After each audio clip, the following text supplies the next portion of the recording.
of the United States of America and to the republic for which it stands, one nation, under God, indivisible, with liberty and justice for all. Thank you. Have the clerk please call the roll. Supervisor Fountain? Here. Clerk Chofiu here. Treasurer Horning? Here. Trustee Germain? Here. Trustee McMullen? Here. Trustee O'Connell? Here. Trustee Petrucci? Here. Thank you. Item number 4 is approval of our agenda. So move. Motion by Trustee O'Connell, second by Trustee Petrucci. Any discussion? Being none, all those in favor say aye. Aye. Those opposed, nay. Motion carries. We have call to the public this evening. Good evening. Good evening, Board. My name is Chris Hall, owner-operator, 59 East Car Wash. I think my time limit is 3 minutes.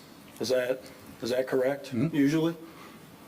If this runs a minute and a half past that, is that okay? Not a problem. Okay, I appreciate it. We're currently looking to expand in existing, established, and upcoming areas that are outside of a 3-mile radius from our competitors. That's directly off Mister's website. Originally, when I read that, I thought, wow, this company is an oddity, because everyone I've ever dealt with and seen build locations takes no care or respect to think about the guy down the street who's in close proximity. But here we are, not outside of that 3-mile radius. In fact, the only way they could get closer to us is if they built their location right next door. Guess that website statement is a bit misleading. But then again, Mister has told other operators that they will just build across the street if they're not going to sell their location to them. Clearly, they did not approach us to buy and know how close we are to where they plan on putting this development. It's cutthroat out here, but we're not going anywhere. We have 15,000 citizens in Heartland Township. Highland Road heading east in the corridor has a traffic count of 30,000 cars a day. These numbers are exactly what you look for to accommodate one car wash. And this has been time tested for the last 30 years that I've been in this business. Adding this car wash within 0.4 miles of 2 other washes on the same side of the road is clearly excessive duplication.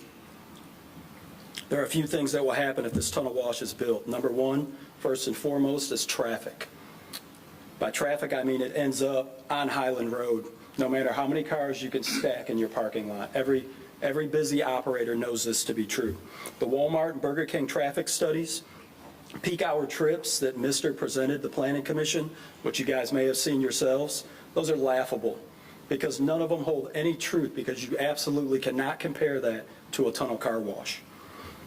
They should have done their own study knowing that they focus on high throughput and at least give all of our board members some respect and honesty to base an enlightened decision off of. Experienced operators can run peak hours of 200 to 250. I've seen 275 an hour. Averaging 150 cars per hour is nothing for people like us. I mean, we can do that with our eyes closed. There are countless online publishings that speak of nothing less than running 150 cars an hour by Mister. 150 cars per hour, according to Mister's Vice President of Real Estate, James Throckmorton. 180 cars an hour, according to Mister's Director of Facilities Management, Tom Stewart. In Sahuarita, Arizona, that's a tough one to say, Mister just set a record selling 1,000 unlimited wash members in its first day of officially opening. That's recent. Imagine that, 1,000 unlimited wash members. If you only had that for one day, that could create your volume for a whole year at an unlimited wash program. So they have the ability to wash whenever, wherever they are, wherever there's a Mister Car Wash, as many times as they want in one day. And that's just the first day officially open. When you speed your lineup, which we can do as operators, easily these huge numbers are achieved, especially when your main mission is to smile and push a button to send the car. These numbers aren't just for a couple hours. When car washes get busy, the brunt of the volume, it's amassed over 8 to 10 hours during the course of a day. Not one day, not 2 day, not 3 day. It's day after day after day. You get these huge amounts of numbers, multiple days. Slow days by our standards, due to weather, inherently change with unlimited wash locations is that it can still run 500 to 1,000 cars without a bit of sun. We forwarded a traffic study for Tommy's Auto Wash, another unlimited subscription type wash, exactly the same as Mister's. They washed almost 50,000 cars that month. I think it was April. That's absurd, and it's unheard of, but it happens every day in our business across this country with these unlimited wash programs. It's a very real scenario. It's the only reason we don't offer it here in Heartland, because we understand what the problems that come with that are, especially being so close to Highland Road, that it creates volume that will spill out onto that road. I could do it all day long, easily. And the other thing, you know, the road itself is dangerous. It's in the top 10, Livingston County. 59 holds like 4 or 5 spots on that. The intersection in question for Mister is the 3rd top one. It's just dangerous. We know it. We all live here. Prices, the higher base price. You eliminate the cash. You only allow credit card payments. This is a tactic to get customers to buy unlimited programs. Why spend $10 to $20 when you can get an unlimited wash program for $20 to $30? Go anytime you want. This only works when your base price is high, though. It drives the price up for any small business. Do we or don't we? I don't know. You know, if they're here, then, you know, we'll have to decide that as operators on what we decide to do at that point. The problem is that tactic, if it has to be used by us, now we've just created 2 locations within 0.4 miles of each other on that stretch of road. Water, they reclaim 11%. This is per their website. I was told 40 gallons a car. That's more correct from what I know about the business. And when they use a lot of high pressure and things like that, doesn't matter if you reclaim 11%. You're strictly based on high pressure and cloth and friction and soap to get your car clean. It's not your guy up front detailing. So that correspondence was through Instagram business chat.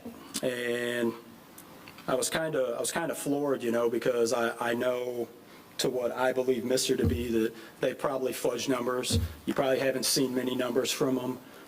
You know, things of that nature. That's what these big places do. I've seen it time and time again. So 100 to 200,000 cars a year, you can rest assured will run through that car wash. They'll do, with an unlimited, probably double what I do. I'm close to 100,000 cars, and normally I wouldn't give out that information, but that's what we run there. And you can double it. You can guarantee it when people can come through every day at will and not have to pay but one time to come through a car wash. So you can subtract the 11%, and when that number's looked at, 11% is minute, especially to me. These are minimum numbers. Volumes of these type of washes can get astronomical. There's a wash in Holland, and they prided themselves on washing 500,000 cars. News all over the industry, and I thought, how's it even possible? Because our best year, we only washed 300,000 cars back in the 90s. And that was, you know, at $2. And we thought that was something, you know, but we changed the way over time how we wash a car, you know, with these unlimited wash programs, because it focuses on volume and nothing else. We'll get your car clean, but it might take 2 or 3 times, unless your car is already clean. The township sees what we use every year, and you can at least double that amount of water, at least, and I guarantee that. So for me, I welcome the competition. I always have. It's been in my family. It's been in my blood. We're set up in a way that we can withstand any development of any operator that comes in here from across the country, whether it was Wash Depot, whether it's Mister, whether it's, you know, the big companies, you know, down south. It doesn't matter to us. It never fazed us. You know, in Michigan, we pioneered volume. And that was, you know, in the 90s when we were $2. There was a big volume boom at that point in time because it was unheard of to see car washes like that and produce nice environments to wash your car. And people just flocked to it. You know, it's like unlimited.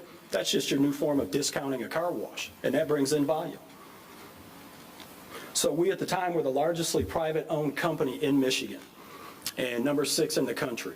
And we are in the car wash magazines back at that time to verify that.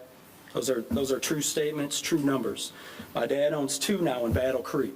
We've all dissolved from that other company because Mr. Hall, I'm going to give you like a minute to wrap up, please. Thank you. I'll end it here pretty quick. Thank you. So In Battle Creek, he's got 2 unlimited wash programs, so not only do I understand how they differ from my volume, but I have information to compare exactly what the increases from the unlimited programs create. I've lived these numbers long before these invested grill chains of today were even thought of.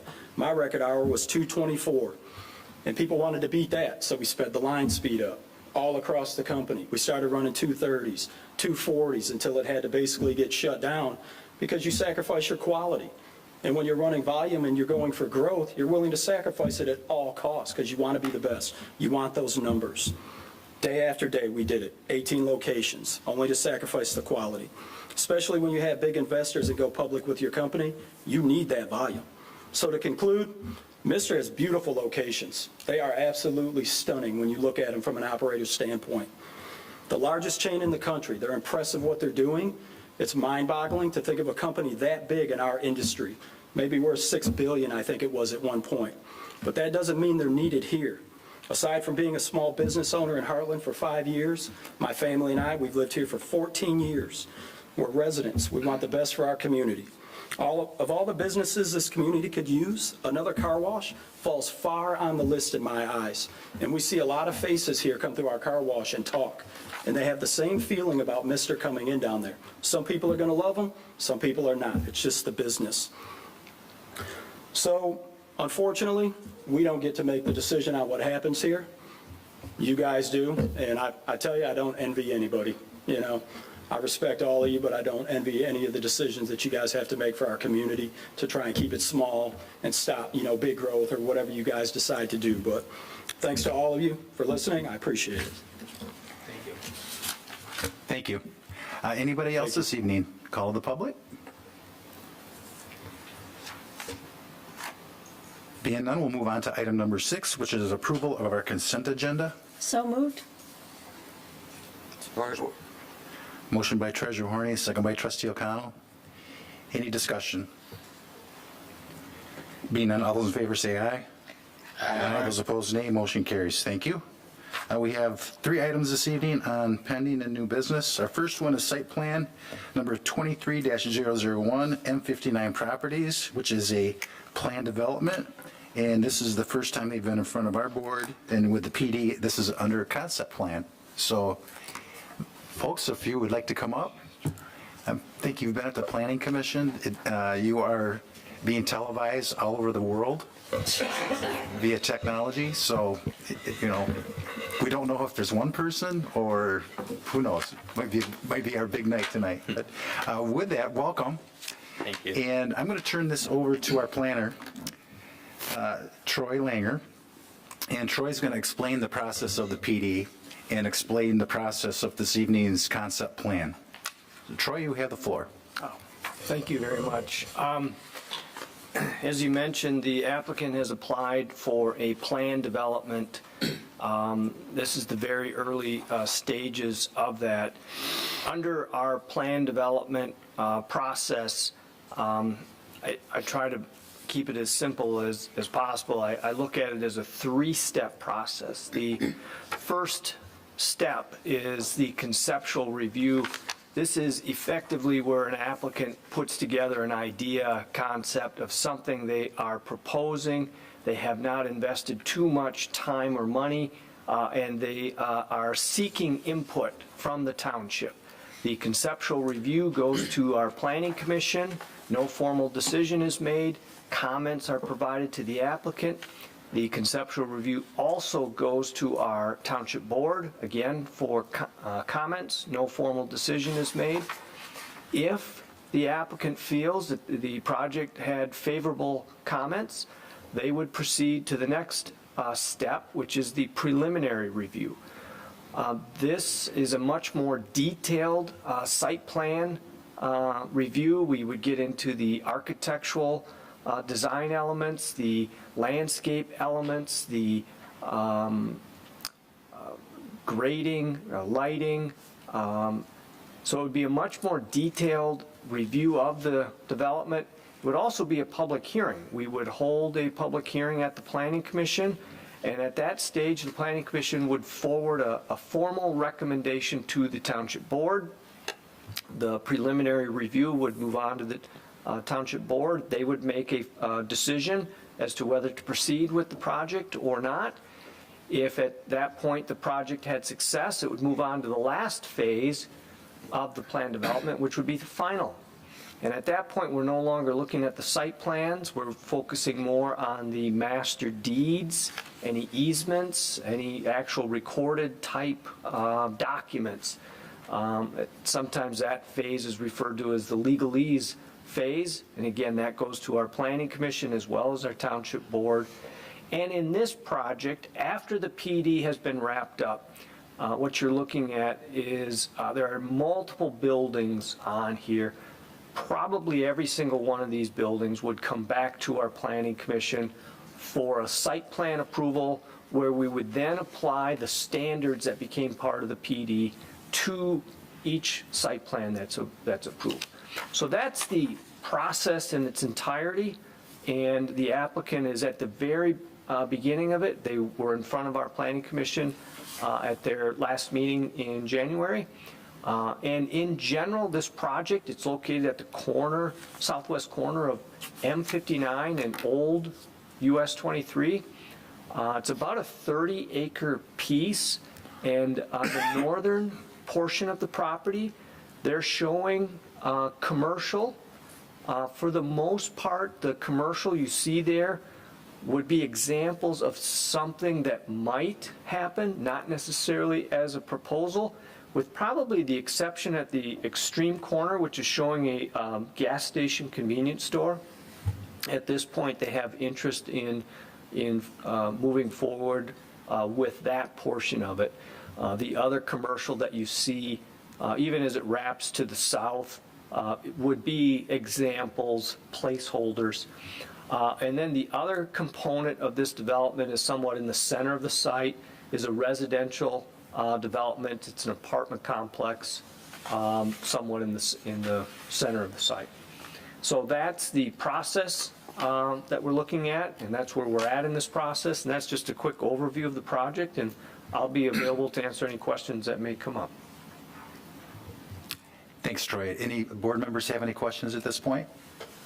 If not, I'm going to turn this over to our guest this evening to go over your project, and then we'll open it up to questions of the board. So good evening. All right, good evening. Thank you for your time this evening. I'm Brent Levanway with Boss Engineering, and I'll let our two other team members introduce themselves. I am Ray Phillips with Krieger Clad Architects. Kevin Banham, managing partner for the project.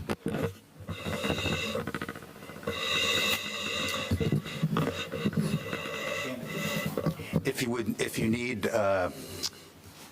Bob to move any of the things on the screen, or zoom in or anything like that, I'm sure Bob would be able to help you out. Right now?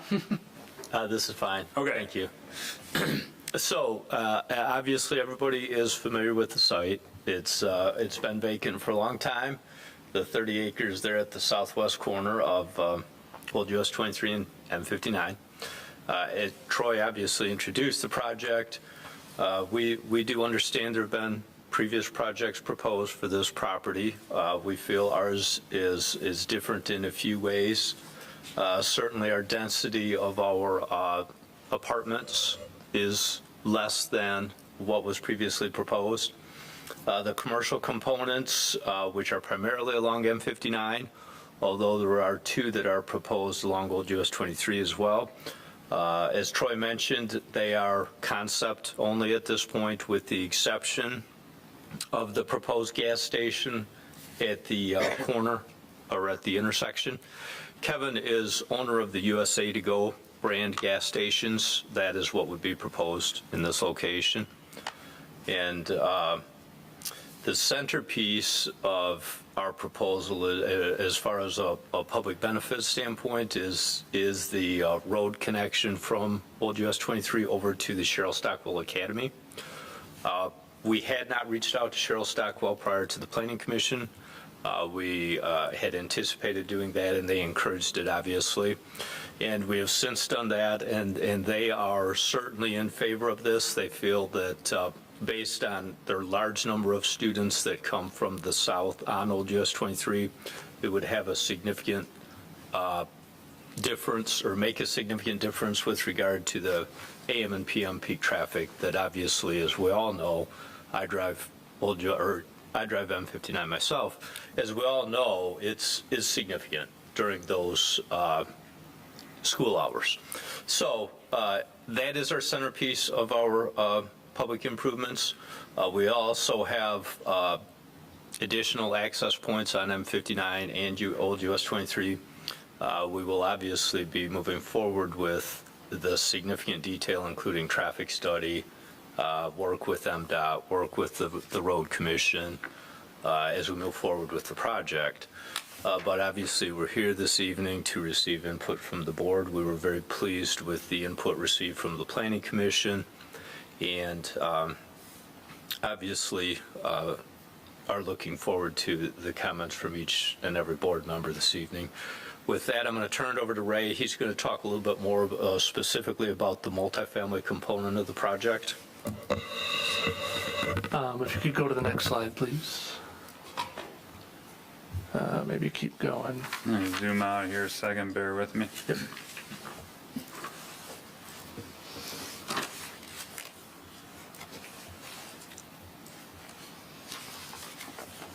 Up one or? You can go down one more. So these are some 3D shots that just kind of show the overall site of the multifamily. And actually, if you go to the next sheet, we might be able to see where the buildings are placed on the site. Keep going. Yep. So overall, we have 7 multifamily apartment buildings, 5 of which are almost identical, containing 22 residential units. Some are located on the first floor, along with some private parking.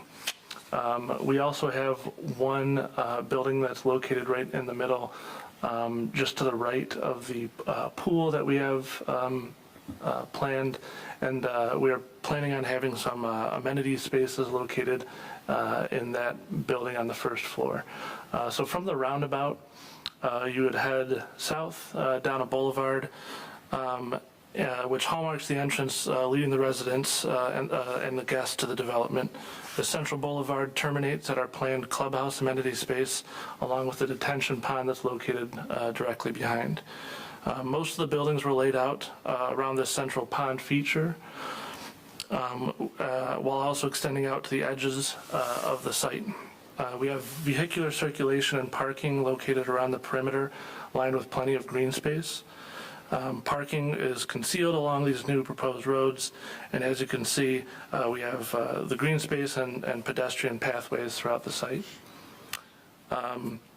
The floor plans for these buildings are what we would call 3-story walk-up designs. As I mentioned, the first floor consists of private garages for the tenants of each individual building on one side, with 1-bedroom units located on the back side. Floors 2 and 3 consist of 1- and 2-bedroom units. If you want to scroll back up, so these buildings that we have designed, they are very conceptual in nature at this point in time. We're proposing flat roofs with transitional appearances, but we're going to be using brick, stone, and fiber cement siding, which are common materials used in residential design. We plan on breaking up the facades of the buildings through projections and changes of material heights. We plan on complying with the architectural standards set forth in the ordinance and using a harmonious color palette. And if you scroll down, I think we included some amenities that we're planning. If you keep going, yep. So these are high-end apartments, high-end finishes that we're planning on the inside. And if you scroll to the next slide. These are some of the spaces that we're planning on, clubhouse, gymnasium, lounge space, just things that are commonplace in most apartment developments nowadays, but this will be a high-end development. And I think we just have some more additional imagery of some of the things that we're looking at as we get further along in the design.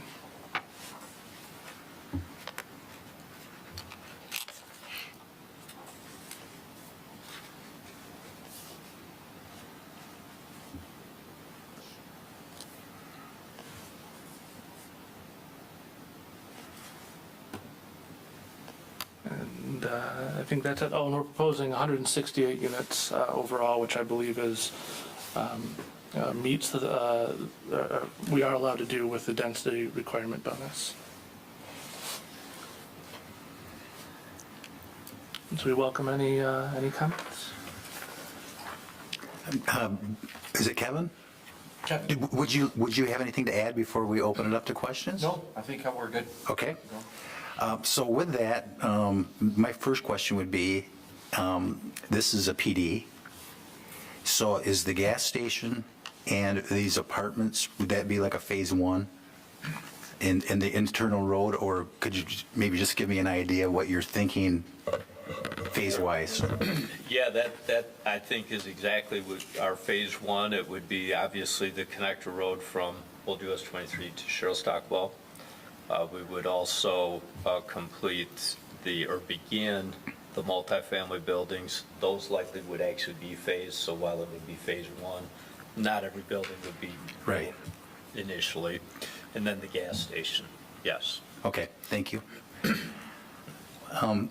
Troy, anything else to add before any board members have questions?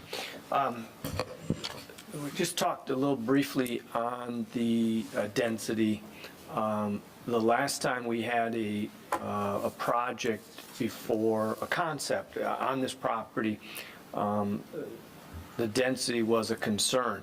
So I just want to make sure everybody's clear that the way the density is calculated is you look at the underlying future land use designation and the density permitted in that category, which is 4 units an acre, which gets you to about 120 units. And then the PD itself provides a maximum of 40% bonus density, which is like another 48 units to get you to 168 units, which is what they are proposing. And I just want to make sure you're clear on that. Thank you.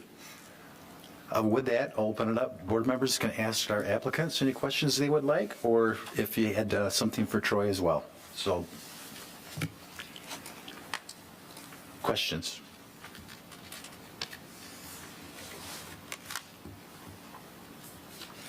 I have a couple of questions. The roads that are proposed, would they be built to Livingston County standards? Yes, they would. They would be built to Heartland Township private road standards, which are actually very similar to County Road Commission standards. That's correct. And the two primary roads are obviously the boulevard entering from M59 to the south to the roundabout, then what I call the connector road from Old US 23 to Cheryl Stockwell. And was the traffic circle put in as a calming device? Yes, it was. Mm-hmm.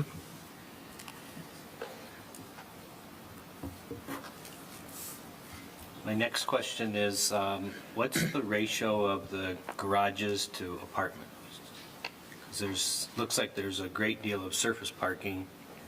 Is it maybe 1 to 5 or something? Yeah, so each of the buildings, we have 5 identical buildings. I believe there's 10 private garages in those buildings to 22 units in that particular building. And the one longer building, I believe, is 40 units. I believe that has 18 garages. Do you guys have any idea? Are you done, Matt? Yes, for Okay. now. Okay. Do you guys have any idea of what the cost to rent a 2-bedroom apartment's going to be roughly, within? I mean, what are we talking about? How many square feet is that? I believe the 2 bedrooms are 1,000 square feet. I mean, it's got to be market rate, whatever the market determines that. They're about 1,000 square feet. Yep.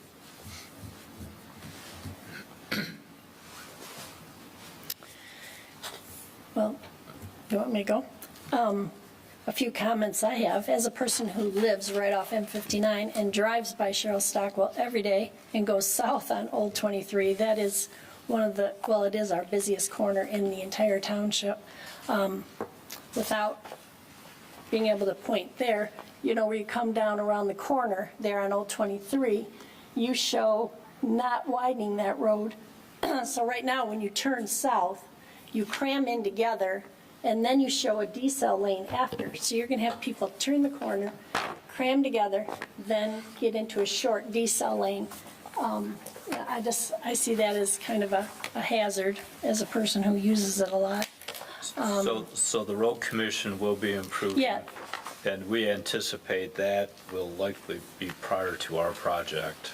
And we're going to be working with them. Yeah. I mean, we haven't, I'm just making my to comments for the visit with record, them, so. that right now, that's the way the plan shows. yes. So I just want to make those kind of comments.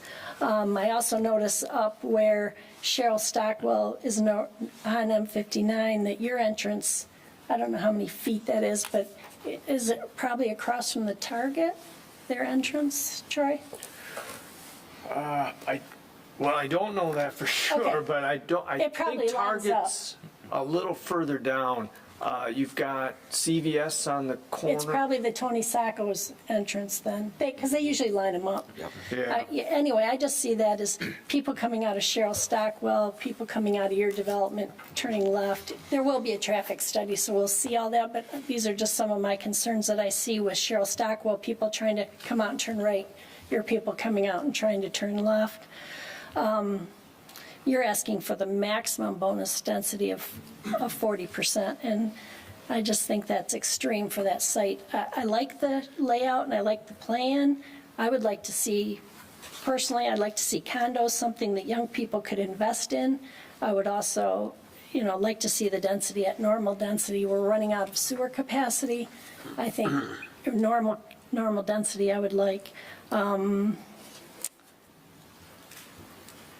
Yeah, I don't see the Cheryl Stockwell stub as a outstanding attribute, which is what it needs to be to get that kind of bonus density. It will help the Cheryl Stockwell people. I already mentioned that. And then right now, yeah, you do have to do a traffic study. There was really no open space plan provided, but I did like the concept, the layout, the way it looks right now. Thank you. And to me, it says, under recognizable benefits on page 43 of Troy's notes, it says, it's not clear based on the concept plan whether the proposed development satisfies the criteria of getting the recognizable benefits. So that's just some of mine. Thank you. The only question I would have would be open space. There is a requirement, if I'm not mistaken, like 25% open space with 10% usable. From the design of the plan, it doesn't look like there's a lot of open space area, and even less of that would be usable if you're talking around the retention pond.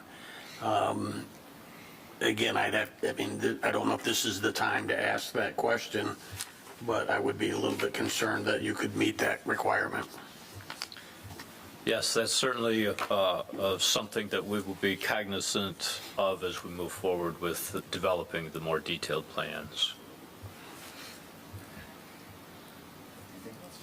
Anything else, Lee? Anything else? Nope. Joe, you have any comments? No. Summer? No. Denise? And I'll also state that I'm very concerned about the density.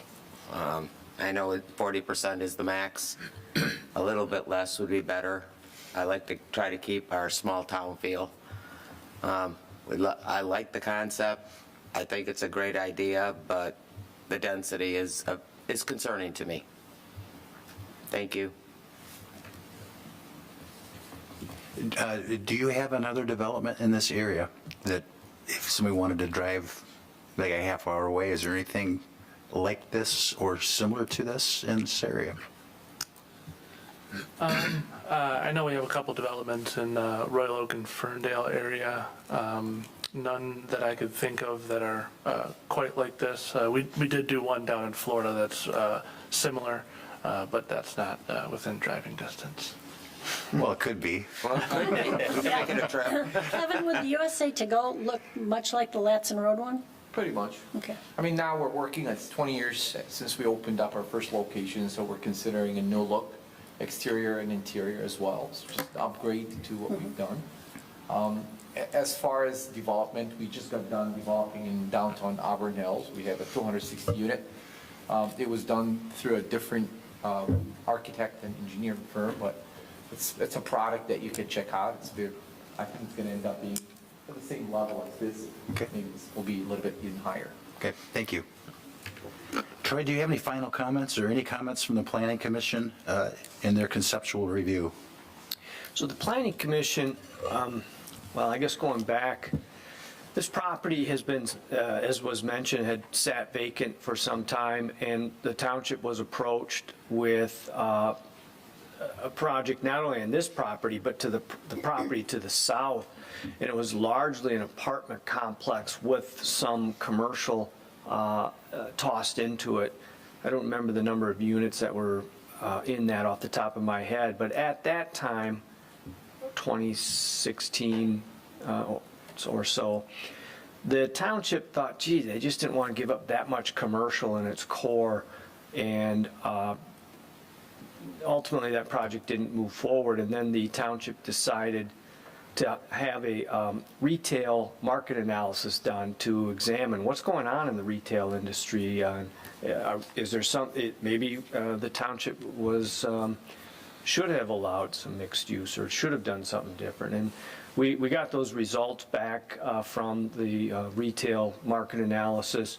One of the things that came out of it was some walkability, that the communities that have walkability, they rate communities on a walkability score. Unfortunately, Heartland Township did not score well on that particular index, but that was something that was encouraged. The Planning Commission looked at this particular site as a site that we could change the future land use map to allow for a planned development with the goal of creating mixed use and walkability.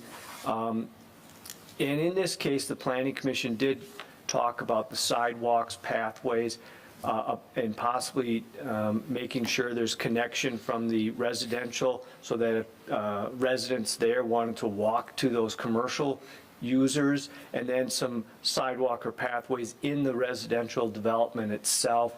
I'm not sure that this plan would reflect all that, but those were some of the comments that were talked about at the Planning Commission level that would be different from what some of you have shared tonight here. Thanks, Troy. Yeah. Kathy? Yeah, one other thing, of course, we don't have a traffic study, but I think about the 168 apartments.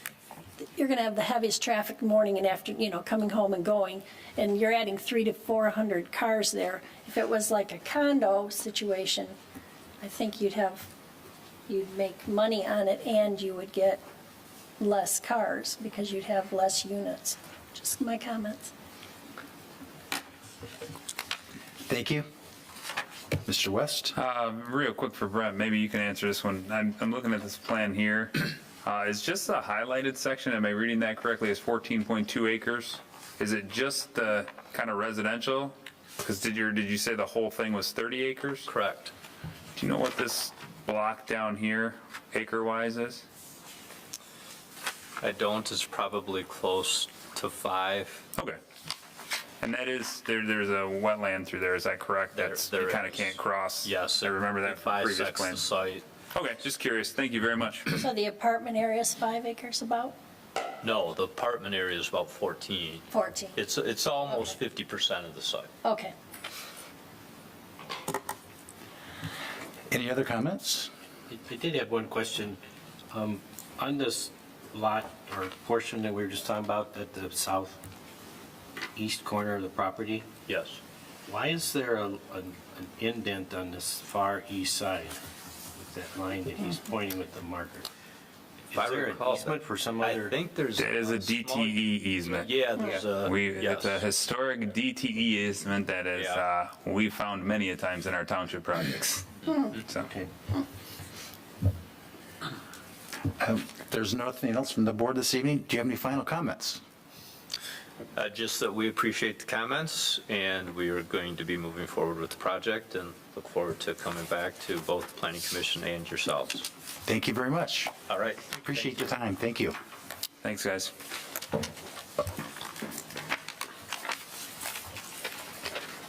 Okay, our next item 7B is site plan with special land use application number 22-007. This is an automobile wash within completely enclosed building at 10382 Highland Road.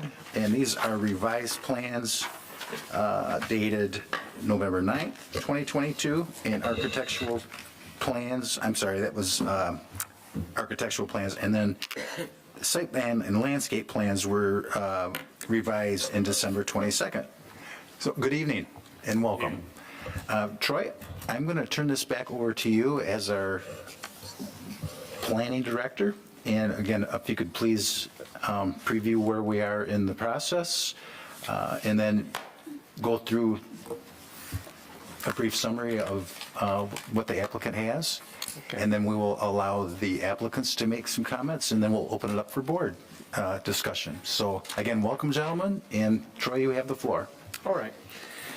So the applicant, as you mentioned, is proposing to develop this site. This is the former Burger King restaurant site at the southeast corner of M59 or Highland Road and Blaine Road.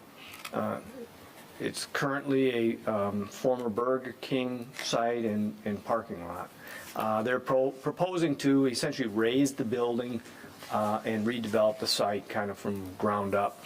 And the car wash that's proposed is outlined in our general commercial zoning district as a use permitted only by special land use permit.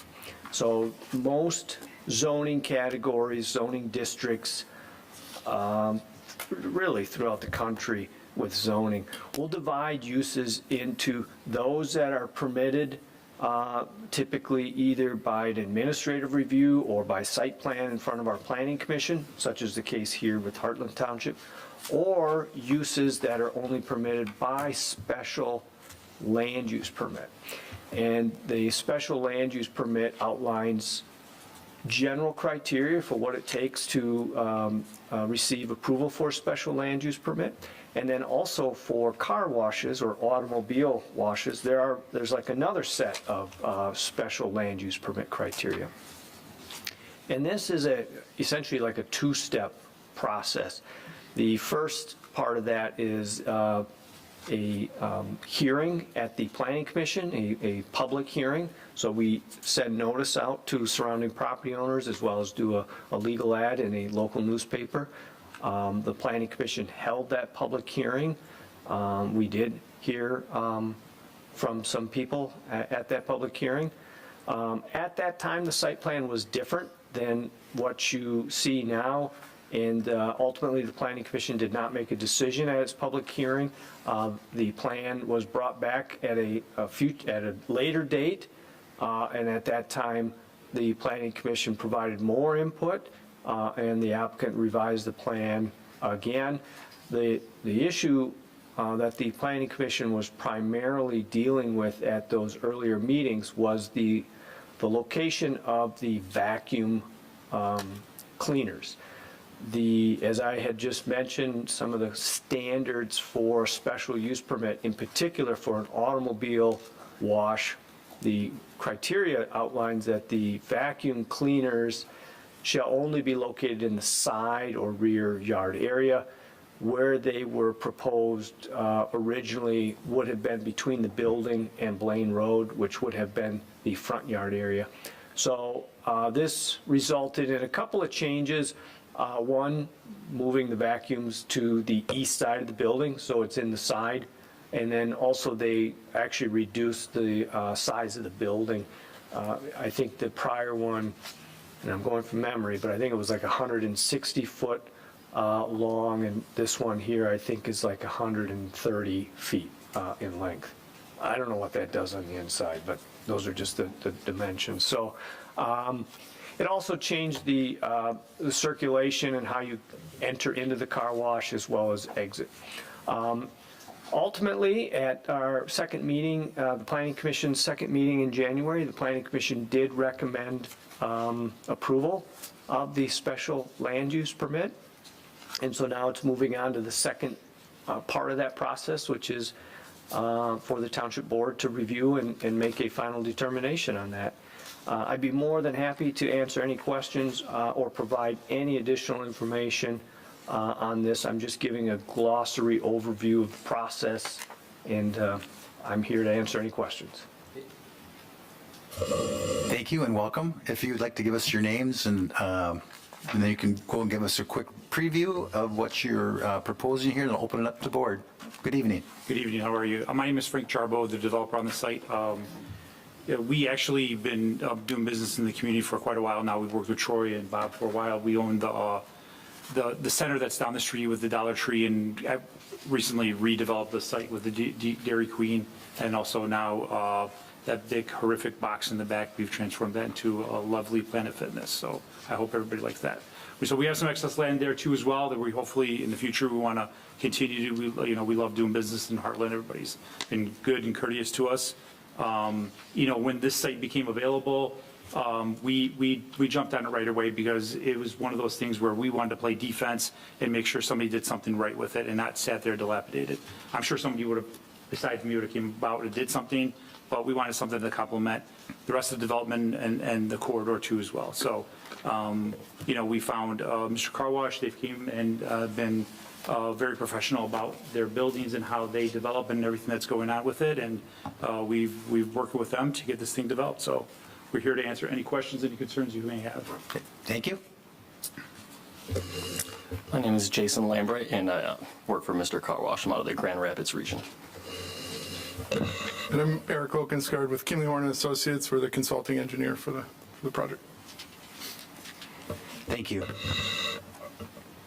With that, I will open up the floor to any board members that may have questions for either Troy or the applicant.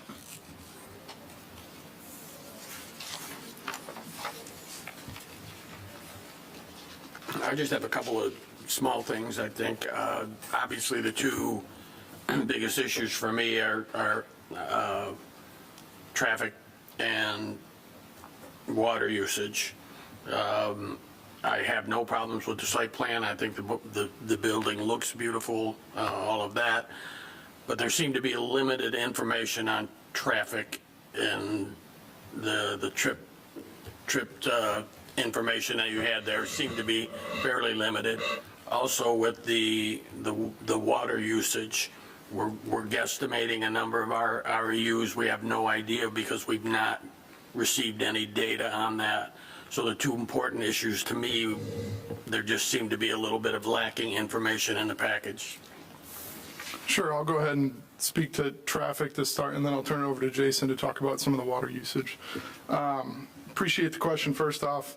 I'll speak in a little bit of general term maybe, and then I'll dive into the report and the trip generation memo that we provided. So generally what we found on Mr. Car Wash is across the country on other conveyor type car washes similar to this, similar to Tommy's or any of those other car washes is it's not a significant trip generator in the sense that it's not a destination.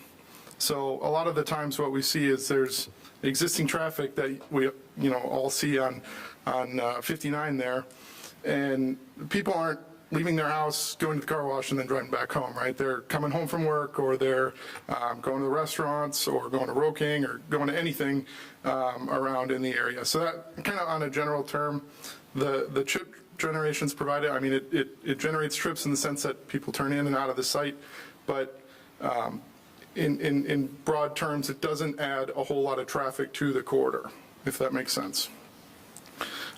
Getting into the trip generation report just a little bit. Trip generation memo that we provided. So the memo is all based on the Institute of Transportation Engineers ITE manual. It's the standard for trip generations. I'm sure you've heard that term before. It's noted in the memo that it's based on population center, traffic existing in the area, and then, size of the building, right? So one car wash tunnel. So all of that data kind of goes together into a formula that the ITE, or a chart that's in the ITE manual. And then that's how it's generated. That's how the number of trips can be anticipated based on that data. You might notice that there's no AM peak hour trips. There's no data in the ITE manual to provide information on AM peak hour trips. Mr. Car Wash historically has seen the majority of their trips, and you can probably attest to this, Jason, in the PM peak hour after people get off work. And you wouldn't have an estimate for a AM number, or that you could? Yeah, typically what we see is it's lower than the PM peak hour, right? So in general terms, if it was similar to the PM peak hour, we still would not anticipate any adverse effects on 59.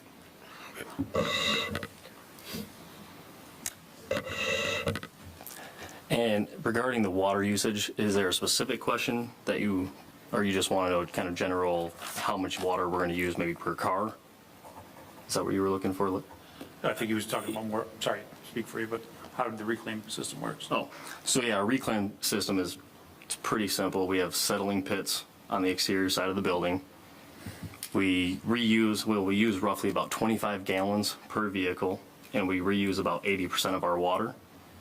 So just kind of throw another number out there. We have a recent new build in Grand Rapids that's been up and running for about a year now, and in average kind of dollars per car, you're talking like 15 cents a car.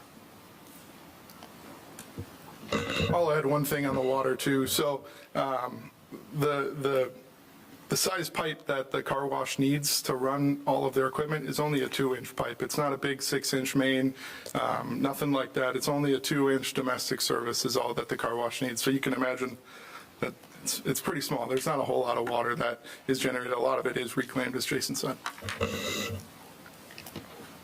Your website said you reclaim 11%, by the way. I went there today. Also, I noticed that I checked out several locations, talked to my other treasurer friends around the state, and you have car washes that are like $8 and $12 and then $10 and $14. What makes you change the rate, and what would Heartland's car rate going to be? Do you know? So I can only speak for Grand Rapids because that's where I work, and all of our You're $10. All of our 20 locations over are $10. Right. That's But they what have several that are $8, Mount Pleasant, Saginaw, different areas. I just wonder, why is there a difference? And It's based off the region. So actually, we consider our Mount Pleasant locations part of the Saginaw region, Right. and our Grand Rapids locations are Grand Ledge, Lansing, and everything west of that. So what are we going to be? I mean, roughly, if I can't, probably you probably would be Lansing region. $8 to $10. Well, actually, you'd be your We're probably your $10 because own region. Yeah, and I noticed there's none in Washtenaw, none in Oakland, none in Wayne County. And this is the first one in Livingston. Why did you choose here? Well, I can help speak to that too, because we're working with them on other sites too as well. So they're new to the market. So it's just, they do have other sites across southeastern Michigan under contract and waiting them to get approved. We have another site for them right now. We just actually got a site approved for them in Warren, a 12-mile mound. So. Yeah, because we're the first one Yeah. east of Lansing. Yep. On the whole state map. So, I mean, there's multiple other sites that we're working with them to Yeah, I just wondered how it ended up being we're the first one, and how there's nothing between here and Lansing at all. And as Larry said, I worry about the traffic as well, and I think we need a specific traffic study for that corner in your project. The one from Walmart being put in years ago, or an industry standard, to me is not specific to that corner. And there's two big subdivisions down there. You have Lake Pines and Heartland Shores down there. They're all going to be impacted by the traffic. So for me, I think I need to see a specific traffic study for that plan. And then, and it also, I noticed you open and shut down at different hours of the day. Some are 7, some are 8 p.m. I assume it'll probably be 8 p.m. I don't know, because we are a bedroom community and everybody's coming home later. And I guess that was probably my comments. Do you have to have an employee there when you get your car washed, or is it just you can go through if you have your little? I've never been to one, so you get your little gatekeeper Unlimited. barcode and you can get in, or do you have, is it certain hours? No, so we actually have it staffed all hours of the day that we're open. Yep. Thank you. You're welcome. Other questions?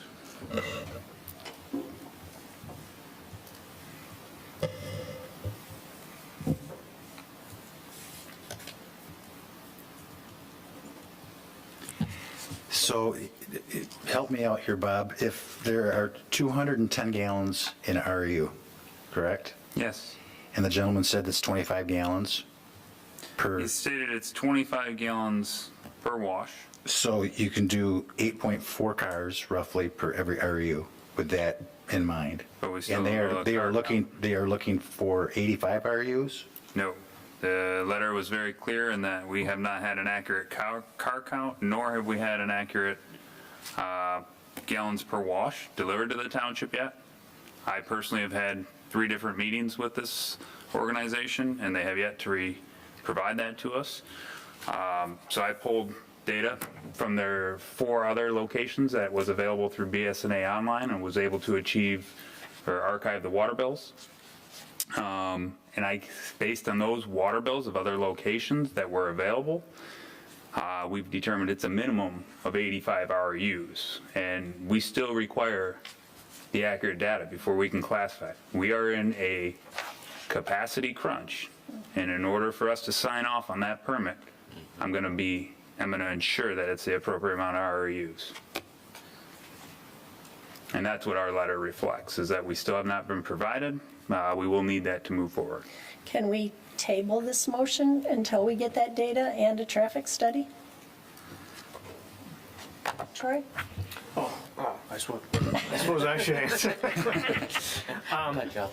So you're asking, can we, I don't want to get too caught up in Robert's Rules of Procedure. Can you table, postpone, adjourn, something like that, and direct the applicant to provide a traffic study on this project at this location? And can you also request number of is it the number of cars that would go through per day? I need to calculate the RUs, which determines the water use. But I don't know how, basically it's a combination of gallons per car and the number of cars. Could I chime in real quick? Sure. Yeah, sure. So I worked with Bob plenty of times on a couple different things on the RUs, and he's pretty thorough. At the very end of the day, he's not going to issue a permit without getting exactly a clear and accurate count. So to table it just for, a count on RU, he's not going to issue the permit anyways, quite honestly. No, and for a traffic study to the specific site. Yeah, I think you're within your rights as a township board. The planning commission chose not to do that, but if that's something that the board wants to do, I think you're within your rights to request that. And I am concerned as well about the traffic, particularly with this location and the amount of traffic on 59. Very dangerous corner right there, as you know. So I would like to also request a study pertaining to this type of business at this location. So it's been a long time since we've done a traffic study. The last one that was done for this piece of property was done when Ramco Gershenson and Grand Sakwa, Walmart. which is the Walmart site, who were coming in to develop both properties as large PDs on both sides of the road. And it came to fruition that the only way that that was going to work is an expansion of M59. And both of those entities agreed to expand M59 into what we kind of have today at their expense, and it was like $12 million. To my knowledge, and maybe I'm wrong, but we have never asked an applicant other than those 2 people, or two entities back in the day, to do a traffic study. And from my observation, this site has 3 entrances and exits compared to anybody else along that strip, which would include Wendy's, would include the Dairy Queen, would include the McDonald's. And it wasn't too many years ago, we had McDonald's in through this site plan to remodel their McDonald's. They actually came through and made another site plan change so they could add a second lane, which increased their ability to take traffic and put a lot more people through there. To my knowledge, we didn't ask them for a traffic study. According to, I just did the math, based on 85 REUs at 8.4, that's 714 car washes in a day. That's what the number that you would have. If it went a lot more than that, I think that's where Bob's concern is. We don't have a lot of sewer and water left in our community. And if this was to take, say, enough for twice that many, 160, that's a big amount of that's like 160 houses on one site. So some of these things, and we just found out a lot of these things not too long ago that do kind of weigh into what's right and what's wrong for the community as a whole. But I'm not sure what a traffic study is going to bring in, because I always ask the question, could a Chick-fil-A come in at that corner? And I don't know how Chick-fil-A does it, but I do see pictures of them when they open, and they are backed up onto the roads. I don't know if it's like that every day. I've never been to one at the airport, but that's, if we do a traffic study and it comes back, what does that mean, and what does it mean for the applicant in our decision? I mean, I don't understand. I don't know what we're going to benefit. Is it going to be as bad as Cheryl Stockwell? You would hope, if you had your business there, you would hope it would be, because Cheryl Stockwell's back up for miles. So, Troy, can you shed light on what? First of all, if we were to request a traffic study, what would that entail, and what would we be looking for as a tool to assist in this this proposed development? May I add a question before you answer? And my question would be, has anyone with the Road Commission or Livingston County Planning Department, could they weigh in on this same topic about traffic? So I'll handle his question first. His question was, has the Livingston County Road Commission, has this been sent to them for comment? Yes, it has. They don't feel a need to do a traffic study. Has it been sent to the Livingston County Planning Commission? No. They don't have, they're not going to provide much. But to go beyond that, it's been sent to MDOT as well. And MDOT did have some questions. I didn't understand. I sent them to Eric. MDOT wanted to know information on the length of time it took from a car once it enters the site to how long it takes to get through the car wash. Well, I certainly don't know that information, and I didn't know if it meant if it was completely empty or if it was packed up. So I sent it to Eric. I said, Eric, why don't you talk with MDOT on this? So he's been in touch with well, they're going to be in touch, or they're in touch, I'm not sure which. But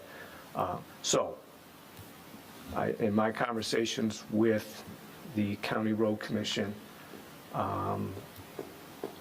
it's somewhat along the lines of what Supervisor Fountain said. There really is no need to do a traffic study. This site was developed, and when I say this site, I'm not really talking about the Burger King site. I'm talking about M59, Blaine Road, and the surrounding road infrastructure was designed to accommodate any of the commercial uses that are permitted in this area, a car wash being one of them. The Planning Commission was specifically interested in a comparison of a fast food drive-through restaurant with a car wash, as would generally be outlined in the ITE manual. That was what the Planning Commission requested, and what came out of that was a fast food restaurant would generate more traffic than a car wash. So the Planning Commission felt there is no need to explore traffic generation study. What a traffic study is likely to explain is going to tell you how many cars are likely to come into the site from eastbound M59, how many are going to come into the site from westbound M59, how many are going to come into the site from Blaine Road, how many are going to, it'll give you some estimates on what is anticipated from coming into the site from different directions. It'll give you estimates on what it's going to look like as cars exiting from the various points here. And at best, it would outline if a decel lane or acceleration lane is warranted. And the road commission indicated they don't see any of those improvements being required, and MDOT did not mention anything like that as part of their comments to me. So I'm not sure what you would learn from a traffic study that would change anything on this, but you're within your right to seek it, if that helps.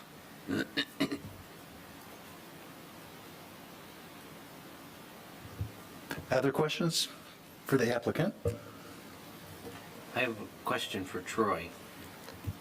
In the memorandum that's in our agenda packet, you prepared a document dated January 31st.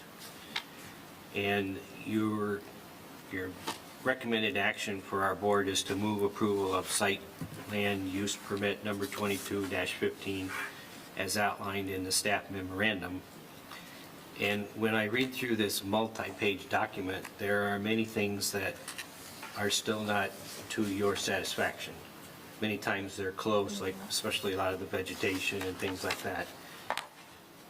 If we took action on this tonight and we approved the special land use permit, are we also approving the site plan as well, even though it's not fully complete? Okay, that's a good question. It's a little complicated. I'm going to try to answer that. And just for clarification, at this point, it's no longer the planning director's recommendation, it is the planning commission's recommendation. And there are a number of things, primarily in the landscape provisions, where the plan that they had submitted that went before the planning commission, which is the same, they haven't had time to revise it, is the same plan that you're seeing now. They've agreed to do those things. The planning commission has directed them to make those changes, and they've agreed to make those changes. So when you approve it, you're approving it with those subsequent changes. Because on page 5, you wrote like, there's no impact assessment wasn't provided, so they would. No, they wouldn't. On that one, they're not going to provide that, but in the landscape provision, there's some to be determined. Did they have adequate number of trees in a particular location? They've agreed that they would comply.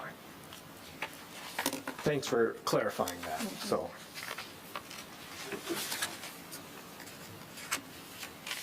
So if we approve this special use permit, they still have to get a land use permit from the township? Yeah, that we don't get into that a whole lot here at this board. The planning commission's probably a little bit more in tune. So after this gets approved, the next step is they move on to construction plans. Then they get into a lot more detailed plans. Their stormwater calculations will be part of it. And then they ultimately need permits from the county drain commissioner's office, county building department, and they'll need an approved land use permit from staff. So as staff reviews the construction plans, we're verifying that it's consistent with the site plan that was approved as part of this review process. And then it's ready to move on for construction. There's some time, and I don't mean to belittle that process. That has a process to itself. So.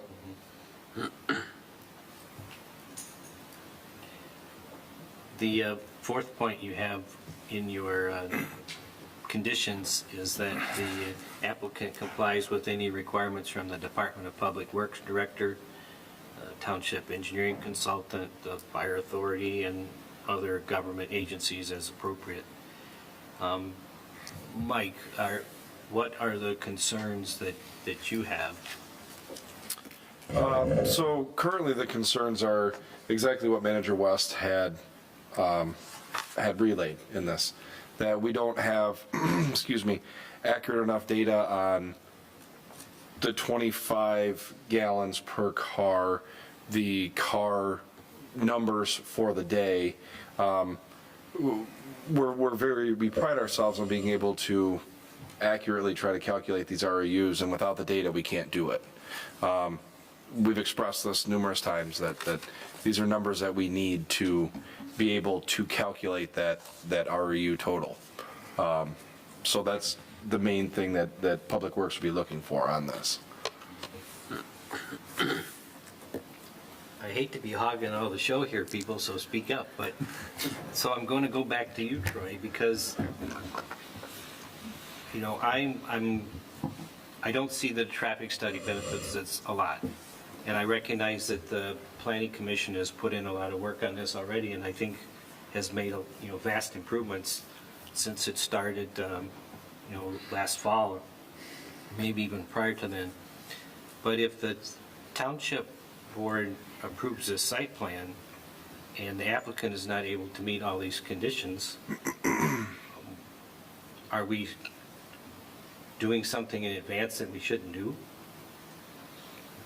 Because I'm concerned about the REU issues too. I mean, if they're only able to handle, it's not that I want to limit your car wash business, but if we don't have the REUs to provide to you, and, you know, there are other developments in the works as well that have asked for this many or already have them allocated and just never connected, I don't want that to be a detriment to your business until that's resolved. And so I'm kind of reluctant to approve this tonight until all the parties can get that big issue resolved. I think a lot of the smaller items will work themselves out. You don't like, Well, I'll say something if I could. I agree with what you just said.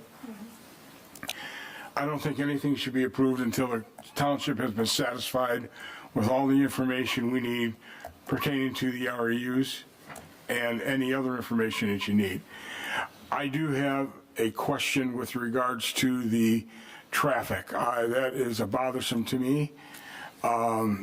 Doesn't sound like a traffic study is going to do any good to have that done anyways, but if I could point, because I don't get to use this too often, this area right here, it looks like it's 3 lanes of cars that will funnel into 1 lane going through the car wash. How many cars does this area hold right there? 35. 35 cars. My concern is that once you get 35 cars in there, the only place it can possibly back up is out on M59. It's the only place. And that's a concern to me, because, let me put it this way. I've been in banking for 45 years as a commercial lender. I have lent to car washes. I know how much car washes cost to get going. It's not cheap. You're not putting 3 lanes in there because you're expecting 50 cars a day. You're putting 3 lanes in there because you're expecting high volume, regardless of what you said earlier. You're not putting 13 vacuum areas in there because you're expecting low volume. That's a high volume car wash here, and it concerns me greatly that that backup is going to come right out here, right where that light is, people trying to make a left, people trying to make a right, and I just have a concern with that, and I have to be more at ease about that. And as far as the REUs, I'm very concerned about that as well. That's my 2 cents. can I just make a recommendation? If I could, please.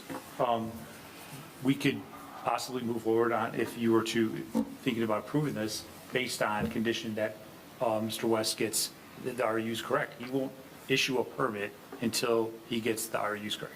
If not, that stops the development. Until they are satisfied, then we can't move forward. If that's something Mr. West is willing to do, I think. I can pull the data from your other car washes. I just needed one or the other, and now it appears I have the gallons per car. So that's not a problem. I can pull the Grand Rapid water bills, and I can calculate this as well. So I will report a car count based on that.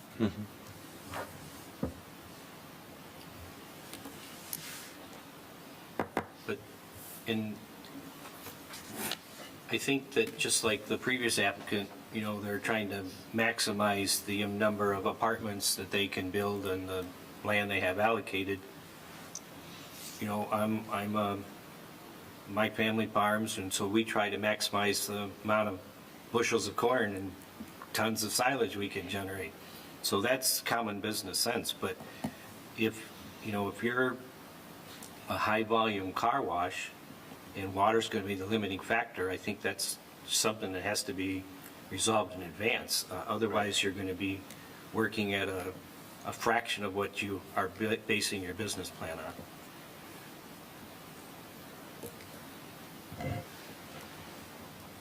Are those both sewer and water RUs equal, or so?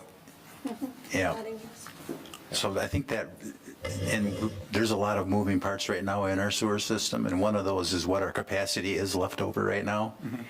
And this one development could potentially take or even exceed what we have available right now without getting too much into the weeds. Yeah. So that number is really important. Yep. Because one RU is equivalent to one household. Yeah, absolutely. So right now, we're at a starting point, it looks like, of 85. If that goes to, and I mean, I'm just making up a number, I'm not saying, but if that number gets to be like 160, then I think this board's going to have to pause, because there might not be much left for anything else. So I think we're just making sure that we're making the best decision based on the information that we have in front of us. Understood. So with that, what's the pleasure of the board at this point for this evening? We've got the information. Right now, we're looking for, the topic of traffic study has been about 50-50. Not to put words in Troy's mouth, but he basically says he's not sure what the value would be of that. Troy does this all the time. So I would personally take his recommendation. But if the board feels otherwise, with some of the things you brought up, I don't know enough about what a traffic study even entails. But I think it should be specific of what we're looking for.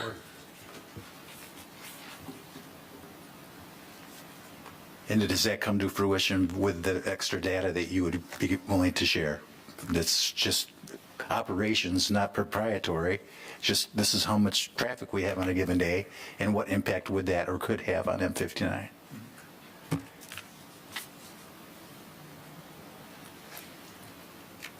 So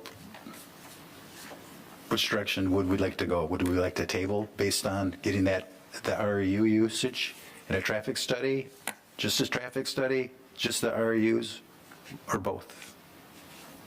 Or move for a motion to act on this evening? Those are our three choices. Personally, I like to have a definitive answer about the RUs before we go anywhere. And I trust Troy when he talks about the traffic study. But the RUs is a real concern. Would you be able to have that to Troy in quick fashion? Because we could have this be at our next meeting in 2 weeks. Could we possibly approve compared to satisfying Mr. West on the RU? Well, I don't know if Bob's in that position.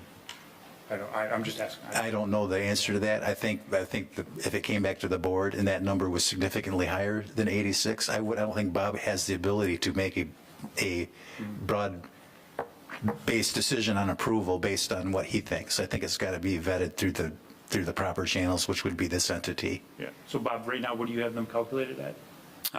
What was indicated this evening was 25 gallons per car. Okay. I'll pull the Grand Rapids water bills, and I will be able to deliver RUs and a car count to the board.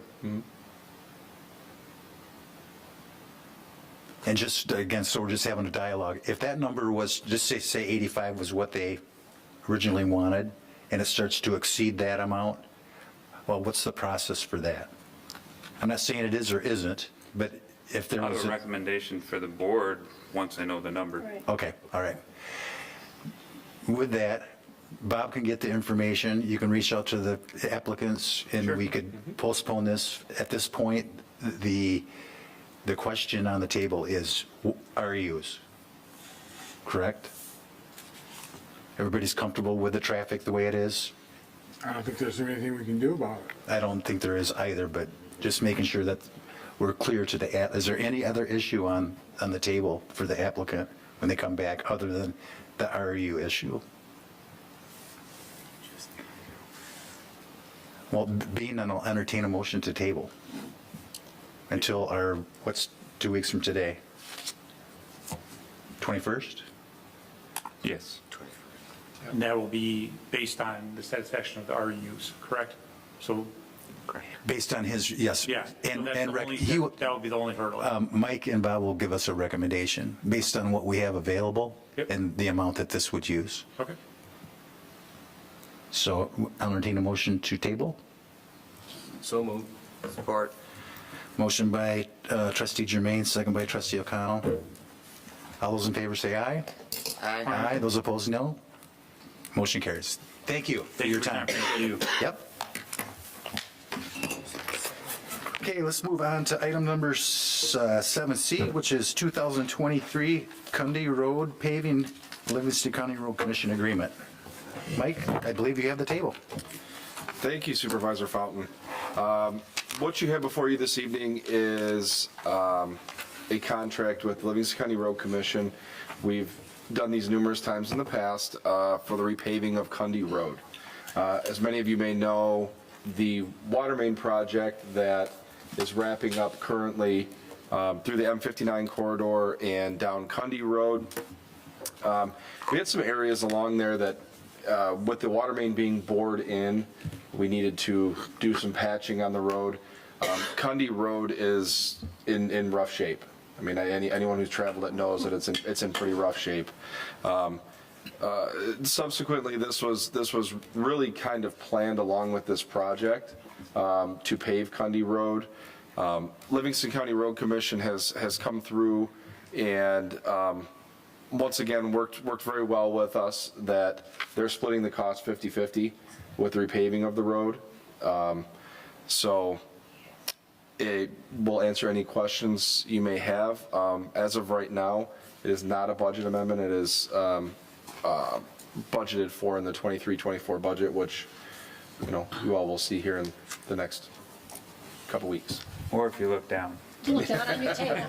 Or in front of you, yes. I'll move to approve the project agreement with Livingston County Road Commission as presented in an amount not to exceed $275,000 for the repaving of Cundy Road. Support.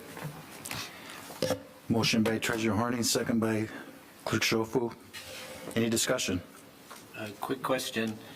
This project, it indicates that there will be some replacements of culverts. Are they not currently functioning? Is that one of the reasons the road is in such bad shape? Yes and no. Depends on the season. Yeah. But yes, that is correct. Currently, there's 3 culverts that have been identified that need replacement. I'm sure you can understand the one that's on the bend there between the retention area and the other wetland area. There's 3 culverts that need to be replaced along there. We've already worked with the Livingston County Drain Commission and the Road Commission on this. The Drain Commission is kind of, a lot of moving pieces to it. The Drain Commission wants to come in and replace the culverts prior to paving this summer. So this spring, the culverts would be replaced. It'll be patched back over until the county comes through and paves. Yep. And then what is the mechanism for repaving? Are they going to tear the complete road out or just resurface over what's there? Currently, the way they have it projected is crushed and shaped, leaving any base we can, which I think is going to be a good thing there. Any little bit higher we can get the road over there, especially with the wetland areas, is going to help. And then 4 inches of top coat put on top of it in two different lifts. I have a question. It's not gonna the construction traffic over there will not impact what they're doing on Cundy Road for Redwood? No, Okay. no, like what Redwood developer is currently doing? Right, so, you just don't want the paved road and then have construction traffic tearing it up. Right. No, they're entering and exiting off of Heartland Glen Drive. Okay. The one thing we will have to kind of coordinate is that Redwood needs to bring water and sewer utilities out from the property and tap into the mains there. That will have to be coordinated prior to paving. We don't want them to cut up a brand-new road. Right, okay. I'd just like to add for the folks at home, this is being funded from the voter-approved road millage. And although it wasn't in the plan, this is feasible because of the continued partnership with the Livingston County Road Commission. Out of all our road projects on the road millage plan, the Harlan Township residents have never once paid 100% of any project. So this is a bonus that we're able to fund for the residents out of the savings that we've accumulated over the past 9 years now. So that's where this will be funded from, the township approved road millage plan. Any other questions? Being none, all those in favor say aye. Aye. Those opposed, nay. Motion carries. Thank you. Thank you. Thank you. Let's go into board reports. We start tonight with Trustee Germain. I have no report. Trustee O'Connell? No report. Trustee McMullen? No report. Trustee Petrucci? No report. Clerk Schofu? Winterfest is this Saturday, probably with no snow again. We're hoping for a Friday night rain that converts into snow, so hopefully. But the event is still going to go on. We will be out there from 1 o'clock until dusk. Fireworks will end it. We will have a crafts tent. We will have a ice skating rink, swimming pool. But again, it'll still go on. We've done this in the past with no snow, and it's still a wonderful event. The kids can manage to have a good time, snow or not snow. So we will be out there all day Saturday. Thank you. Treasurer Horning? Clerk Schofu and I attended the fire presentation. It was really interesting and got some questions answered. I look forward to our continued discussions about what we're going to do with the We're actually going to form a committee. Bob will get into that a little bit, I think. Yep. Thank you. I have nothing further this evening. Anything else for our regular meeting? Being none, we'll take a brief recess. And then this evening, we have our manager's report, and then we are going into the 23-24 employee merit pool discussion. So we'll take a brief recess. Should be fairly quick, but I